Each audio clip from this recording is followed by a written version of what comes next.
Hi friends, it is time for my January wrap up. I have quite a few books to talk to you about, and actually quite a few of them that did not end up in vlogs. They were either buddy reads or mandatory reads, or a couple of them are from scrapped videos. It happens that sometimes a video goes into video graveyard. So you actually don't know what I thought of these books.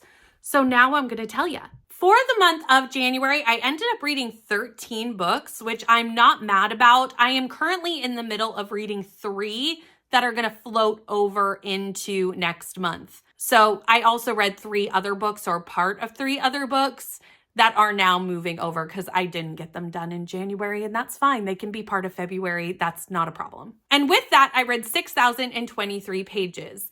Let's start at my lowest rated book and work my way up to my highest rated. I ended up with 3 5-stars this month, so it was not a bad month, but let's start with the nitty gritty and we'll work our way up to the fabulous. So I only had 1 2-star rated book in the month of January, and that was Genesis of Misery by Neo Yang. This book was in a blind date with a book, which you would have just seen that vlog. It would have come out like 2 days before this video. So if you want to see my full thoughts, you can head on over there. This one just did not have enough descriptions or world building in here for me to really scratch the surface of what was going on. I never could fully picture this world system, and I could never really feel anything for these characters because everything was just so one-dimensional.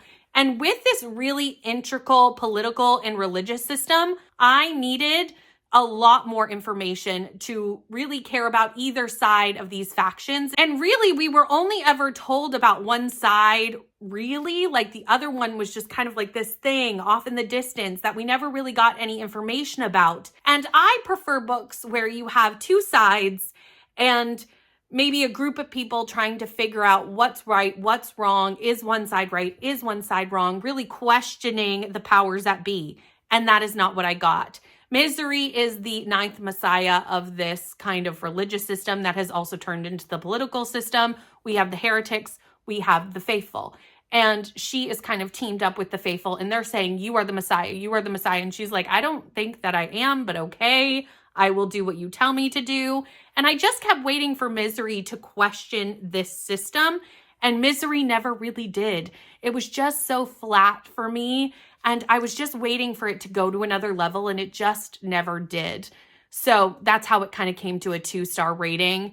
You know, with Blind Date with a book, you win some, you lose some. In that video, I ended up with a 2-star, and I also ended up with a 4, which we will get to shortly. So it wasn't a complete loss, but unfortunately, this Joan of Arc sci-fi retelling just didn't really hit for me. I ended up with only 2 3-star books, which means most of my books were 4-star or higher. So like really, it was a solid month for reading.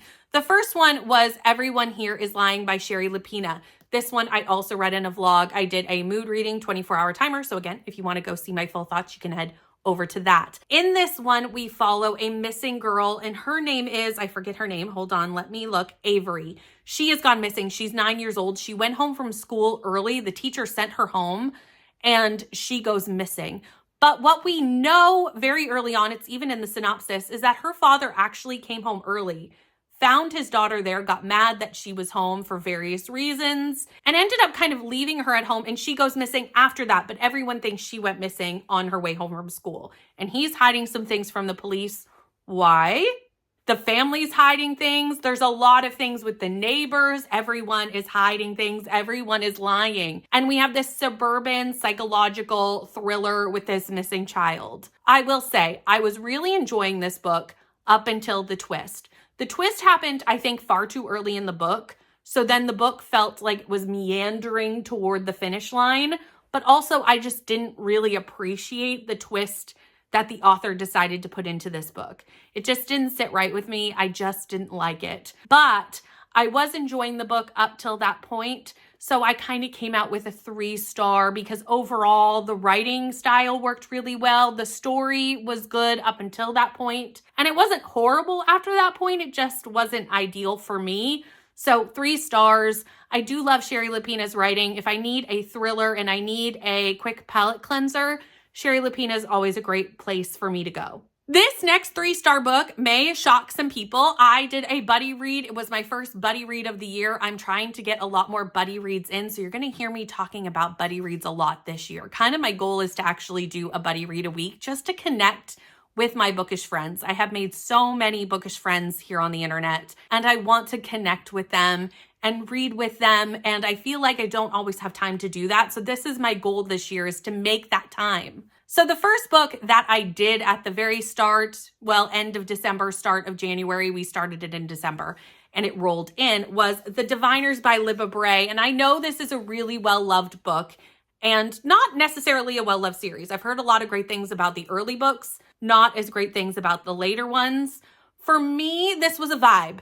It really was a vibe. We follow a group of diviners set in the 1950s as they kind of are struggling with different things in their lives, but also following like an occult style murder throughout the book and finding out like what this serial killer has to do with like a past serial killer, and it has like an occult vibe. There's a lot going on.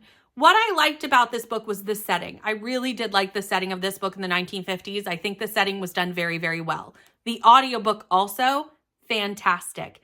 This audiobook was very well done. The occult vibes in this book were also really on point and great, and I really enjoyed that as well. However, we have all these diviners, and all these diviners have magical powers, and that is such a secondary part of this book. But this book is a fantasy. It's a fantasy mystery, and I wanted a lot more of the fantasy elements. Maybe we see them in subsequent books, but I felt like we had all this fun magic that we were just kind of touching the surface on. And I wanted to dive further in. I wanted to know more about this magic, and I wanted to deep dive, and we never did. And it felt like we were just scratching the surface, and it felt like a missed opportunity in such a chunky book. Like we had room for it. So again, what I loved about the book, the setting, the vibes, but I wanted more from the fantasy. So we got 3 stars out of this one, but I can see why a lot of people love this book. One thing I do want to talk about though, with this book, which is an aside note, is when I did my buzzword reading challenge, I said I had no eyes on my bookshelves that were not in people's heads. I did. And honestly, do you want to know something funny? There's another one in this stack from my blind date with a book. 2 books this month have just big eyes on the cover. So technically I could have filled that prompt properly, and I could have filled it twice. I didn't know. I didn't know these were there until I was reading them. And then I was like, oh, well, there you go. But if you are struggling to fill that prompt, I don't know if I necessarily would recommend this one. It was fine for me, but I do have another one later that I definitely would recommend. So yeah. I have quite a stack of 4-star reads, but 2 of them I actually don't own physical copies of. They were on my Kindle, so let's start with those. The first one being Service Model. Service Model is a sci-fi book following a robot, Charles, who accidentally one morning kills his master. And we're wondering how this is possible, because Charles does not have any free will. He can only do what he has been commanded to do. So how is it that he killed his master? Because obviously his master did not command to kill him. So this sends Charles on quite a journey of how is this possible? Am I defective? How did this happen? And also looking into what is happening outside the doors of where Charles has always lived. The world looks very different from what Charles thought it would look like, and we are left going, what is going on? And this book kind of goes into a dystopian narrative alongside the sci-fi robotics narrative that we have. And we follow both, and we are kind of figuring out what is happening. I really, really enjoyed the commentary of this book. I enjoyed the character work of Charles, and there were a couple robots in this book that I absolutely adored. I would have loved to seen them more. They were actually quite small parts in the book. The main issue that I had with this book was that there were a lot of times where we had multiple robots talking to each other, and the robot dialogue was very stilted and very repetitive. Makes sense, they're robots, but it became a little tedious to read. Also, I do feel like this book was a bit long-winded in getting to the final point. After a while, you know there's something going on. You know something's awry. You just want someone to tell you what. And I think it just took a little too long to get there. But overall, I really did love this book, and I loved what it was doing.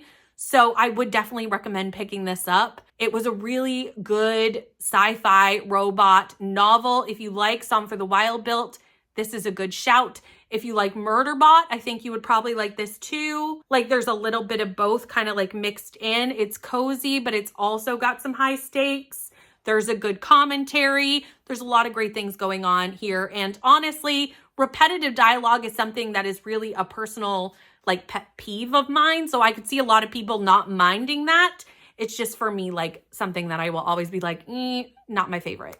I also read a NetGalley arc this month called Daughters of Olympus. This has been out for a while. I am very behind on my NetGalley. Let's not talk about it. It's fine. This is a Greek retelling of the story of Demeter and Persephone. And really, we really stick to the story of Demeter and Persephone. If you are looking to dip your toe into Greek mythology, these books are a really great place to start. It's a series of books just telling you the Greek mythology stories, but in a really beautiful way and with a little bit of a feminist spin, which I absolutely adore a feminine narrative. Also, if you like the writing style of like Madeline Miller, you are going to love these books. It's very lyrical. It's very easy to follow as well. Like if you are nervous to step into Greek mythology, if you feel like you're going to have a hard time understanding it, no, you won't.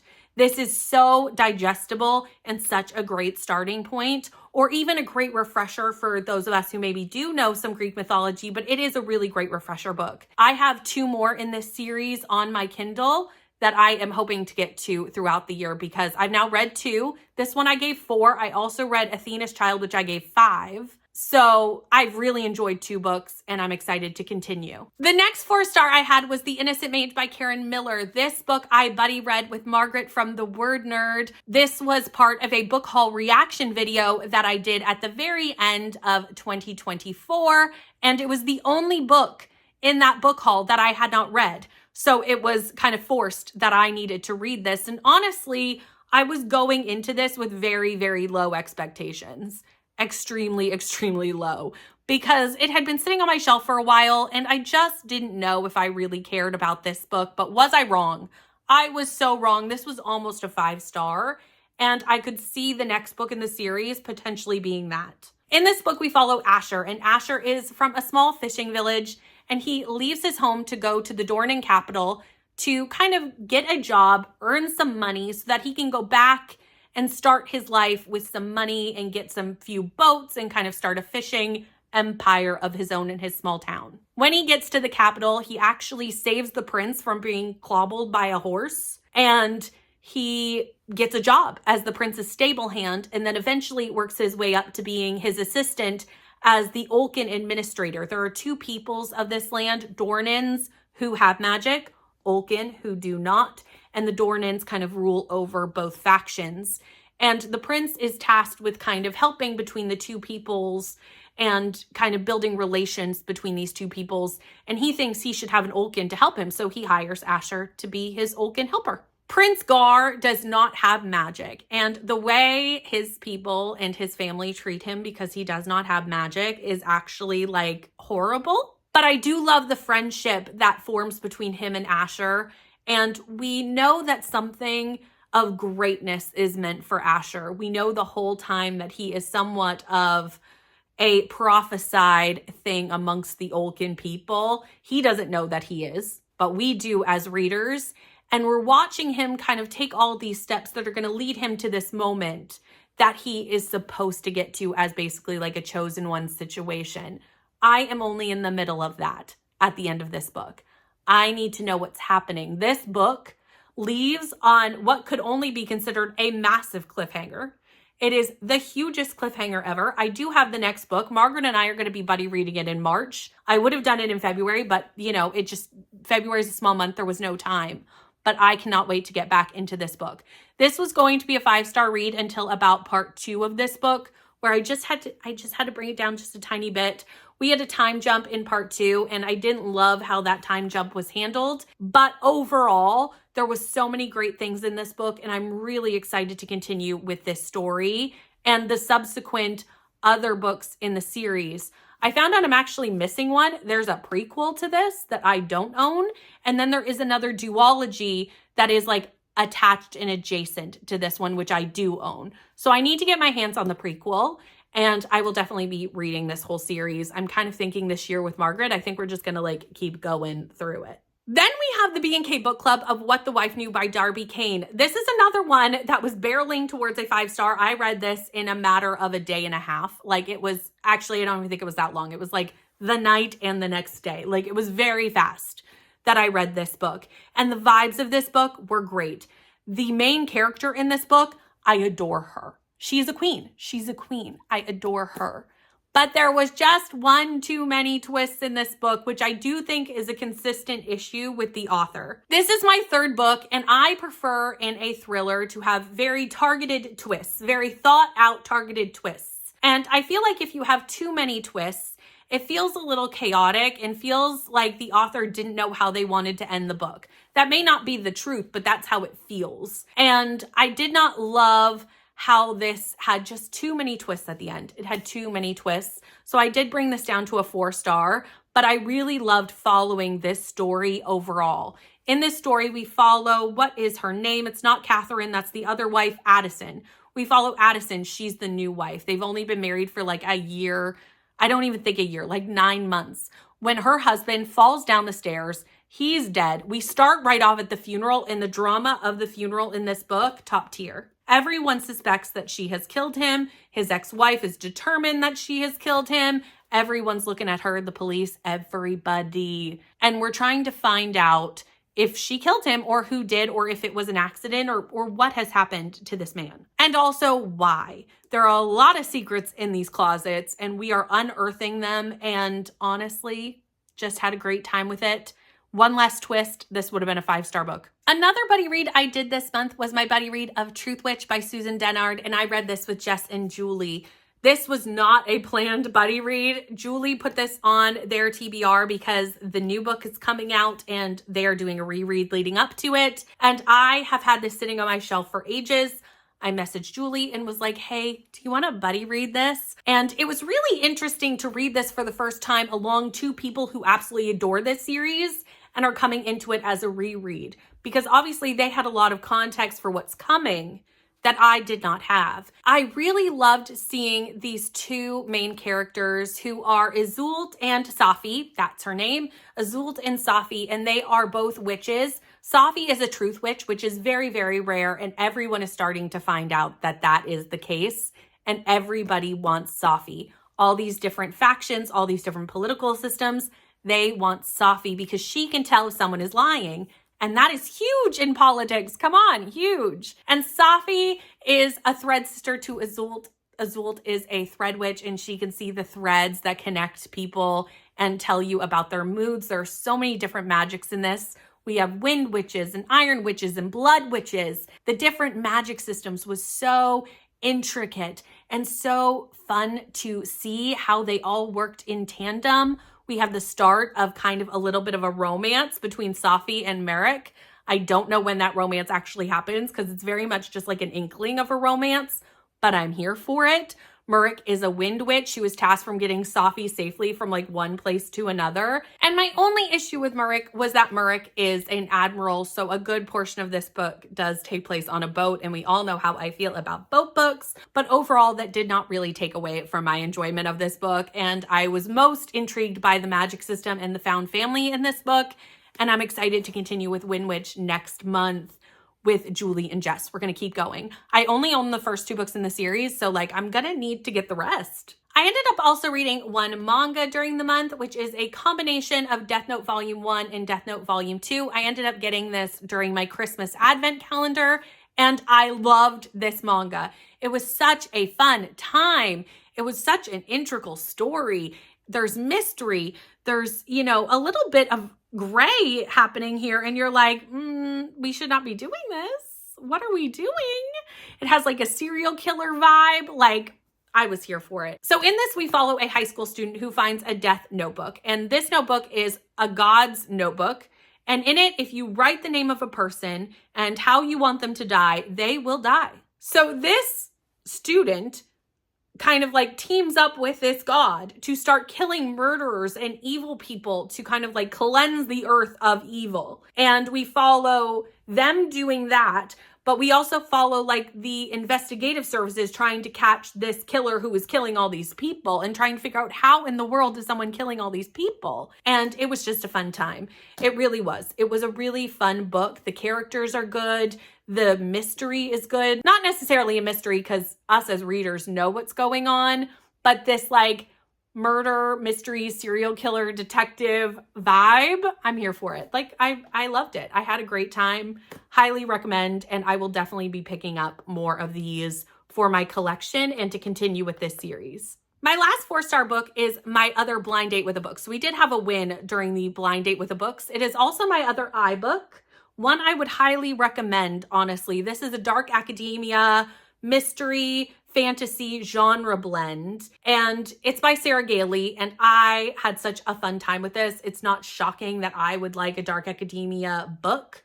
That is not shocking. I'm really enjoying fantasy mystery genre blends. This one, I know the author does kind of lean towards horror, and you could definitely see that in this book with things that happened in this book every once in a while in relation to murders or even how bodies would do things magically. It leaned just lightly into like body horror. So if you kind of want something a little bit like on the edge, you're going to get this in this book as well. In this book, we follow Ivy, and Ivy is a private detective. She is not magical, but her twin sister Tabitha is. So when a murder happens at Tabitha's school, these are all adults. Tabitha is a teacher at the school, not a student. But Tabitha teaches at a magical high school, and there are only 6 magical high schools because magic is on the down low. People don't necessarily know about it, but a murder happens at the school, and they need someone to come investigate it because no one believes what the magical investigative services have said happened, which they say it's an accident. No one believes that. Everyone believes it's a murder, so they bring in Ivy because she knows magic. She knows that there is magic, even though she doesn't have it, because obviously her sister, and she is a private detective. So like she has the skills to investigate. This murder happens in a magical library where the books talk and the teacher is torn magically right down the middle. I don't think I need to tell you anything else, honestly. It was such a fun read. I loved the characters, and the magic was really interesting, and trying to kind of talk about what the limitations of magic were. Also seeing Ivy kind of struggle with what her life could have been like had she had magic. Because obviously she's kind of at this school and seeing what it could be like to be a magical person and what that would have brought to her life or what that would have potentially taken away from the life she already has. So that was really interesting, and I definitely want to read more by Sarah Gailey. Obviously not the horror, but I think the author writes some genres that are horror adjacent without being horror, such as this one. We are on to my 3 5-star reads. The first one being Radio Silence by Alice Oseman. This one was in a vlog that did not make it the light of day. That is the video scrapyard vlog that I mentioned right here. I gave this 5 stars. It's Alice Oseman. This should surprise you none. In this book, we follow Frances, and Frances is a high school student who absolutely loves the show Universe City and eventually is asked to do artwork for the show Universe City. It is an anonymous show, so they don't know who runs the show, but eventually they do find out that it is actually their neighbor across the street, Alid. And we cover a lot of really heavy topics in this book. We cover sexuality, which is not shocking in an Alice Oseman book. We cover, the transition from high school to university and the pressure that high school students and college students are under, and trying to decide if university is the right route for them, or maybe is there other routes that fit them better, even though university is being pressured onto them. We also follow the internet and someone who is choosing to be anonymous on the internet, but maybe online stalkers and online trolls and online things are trying to figure out who that person is. We talk about doxing in this book. There's a lot of really heavy topics covered by Alice Oseman, and it is done so, so well.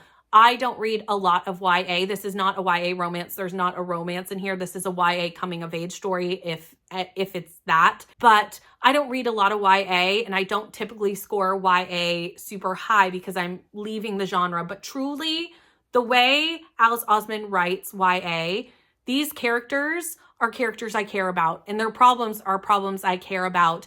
And my heart is attached to every single one of them. And I truly think that Alice Osman, aside from writing fabulous books, because they do, we have important things happening and outside of just literature, what these books are bringing to young people and also adults who want to maybe understand things young people are going through or kind of heal things that maybe happened to you as a young person. You can heal yourself through reading this.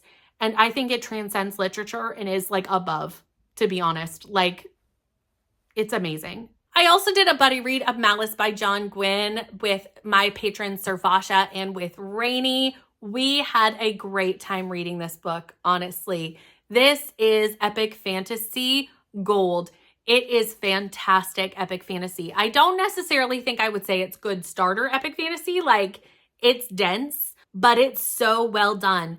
We follow so much politics in this book, so many great characters. We have animal sidekicks, which you know I love. I love an animal sidekick. Storm, the wolf, Craig, the crow talks. And we follow this really integral political system. So there is like a high king, and then each kind of village has their own king that is kind of in charge of their little land mass. So the High King is seeing that something is happening. Years ago, there was a giant war. They defeated the giants, but now things are starting to happen again. Giants are returning, and so are all these creatures that they thought were gone, such as like these worms. Like, there's a lot happening. And the king is like, something's going on. We need to all come together in an alliance.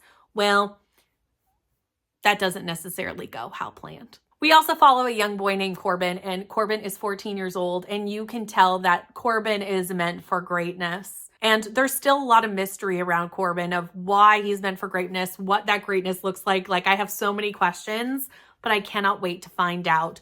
We follow knights in various armies. We follow different kings. We follow people that I know for sure are going to betray some people. Every character, I am highly intrigued into what is going to happen to them, and the stakes are extremely high. In an epic fantasy, I want my stakes as high as they possibly can go, and this has that in spades. I'm going to be reading Valor in March, and I cannot wait to actually see what these, I believe it's a 4-book series. I'm going to hopefully read that all in the next, 5 to 6 months and read through this entire series and see how it goes, because I really did enjoy this. I mean, 5 stars for the first book. We're off to a great start. Now, my last 5-star, I need to say, when I vlogged for this book, I said it was a 4.5. I lied to you. The amount of times I thought about this book since I did that vlog, the amount of times that I wanted these books physically, and I have since bought the entire series physically, like it was not a 4.5. It is a 5. I'm changing my mind. I'm allowed to do that. I don't even know why I said 4.5. Like, I literally don't know. Even in the vlog, I was like, it's perfection. Then why didn't you give it a 5? Like, I don't know. I must have hit my head that day. Like, I don't know the answers, but like, it's a 5. And that was Dark Oz by Geneva Moreau. By the way, these came to my house and I had a moment, because let me show you the chapter art in these books. If you love a mafia style Why Choose dark romance, pick these up, friends. Buy these. These are beautiful. The book is great. The nods to the original Wizard of Oz story, like the Easter eggs in here, are some of the best that I've ever seen in a retelling. Honestly, truly. And I've read a lot of retellings. But when these showed up, I thought I just bought normal copies, which I did. These are the normal copies. But if all books were like this normally, I would be the happiest lady that ever did exist, honestly. I bought the whole trilogy. They all have this. But let me show you how pretty this book is. First of all, here's the end pages. This is what the chapters look like. So each chapter, depending on what perspective you have, has a different like art style. So obviously we have Danny, who is in this book, the Cowardly Lion. We have Crow, who is our scarecrow and has this beautiful crow picture. We have Nick, who is the Tin Man. I mean, look at these chapter pages, friends. We have Dorothy or Thea. And I think there are actually different artworks in the other books as we meet more perspectives. But these showed up, and I have never been so happy with a purchase in my entire life. Again, it's a why choose mafia style romance. And we follow, obviously, Dorothy, who is the niece of Aunt Em, who runs a huge, criminal enterprise in Oz. She kills the Wicked Witch of the East. You know, again, we're laying out, it's a retelling, you know, it's like that. She teams up with these 3 mobsters who are the Lion, the Crow, and the Tin Man. And they are trying to get to the wizard to kind of save Oz, basically. It's smutty. It's a great time. I loved it. So many Easter eggs. And why I ever thought this could be not 5 stars, I don't know. Clearly, you can tell that I'm obsessed, and I cannot wait to continue with this series. Neva and I are going to binge it over the next few months, and I cannot wait. But that is the end of all the books that I read in January. I think if I had to say which one is my favorite, it is actually Dark Oz. It just was the perfect retelling, and I will always be partial to a retelling, but all my 5 stars. And really a lot of these books, even if they weren't 5 but were 4s, were really great reads. I was really blessed with a pretty good reading month overall, which is probably why I read so much. I also probably read so much because January was 7,000 days long. What was your favorite read of January? Let me know down in the comments. If you've made it this far and have nothing to say in the comments, but would like to leave a comment just to let me know that you were here, leave me a shoe emoji, because that is the book that is in my line of sight. It was also my favorite, so, that's fair.